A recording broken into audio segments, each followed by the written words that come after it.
کئی ہفتوں سے علامہ برادران پکار رہے تھے اہل حدیثوں کو، اور آج مسجد پہ حملہ ہو گیا۔ مجھے بتاؤ اہل حدیثوں، یہ علامہ برادران کی کوئی اپنی ذات کا مسئلہ تھا؟ نہیں میرے بھائیوں، یہ مسجد کے تقدس کی بات تھی، مسجد کی حرمت کی بات تھی، مسجد کی حفاظت کی بات تھی، جس کے لیے علامہ برادران کئی ہفتوں سے مسلمانوں، اہل حدیثوں، اہل اسلام تمہیں پکار رہے تھے کہ مسجد کا پانی بند ہے، اور آج مسجد پہ حملہ ہو گیا ہے۔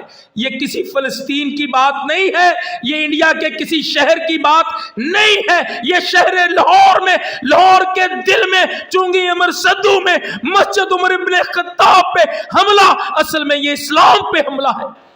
یہ مسجد کے تقدس کو پامال کر رہے ہیں، مسجد کے مناروں کو توڑ رہے ہیں، مسجد پہ حملہ کر رہے ہیں۔ علامہ برادران نے تمہیں اہل حدیثوں پکارا تھا، جھنجھوڑا تھا، جگایا تھا، مگر تم نہ جاگے، اور آج مسجد کو توڑ رہے ہیں۔ یہ گنڈا عناصر یہ دندنا رہے ہیں، اور پولیس کے ساتھ بھی علامہ برادران نے کافی مذاکرات کیے، لیکن پولیس نے ایک نہ سنی۔ یہ سدرا اے ایس پی صاحبہ یہ ان گنڈا عناصر کے پشت پناہی کرتی ہے، یہ گنڈا عناصر دندنا رہے ہیں۔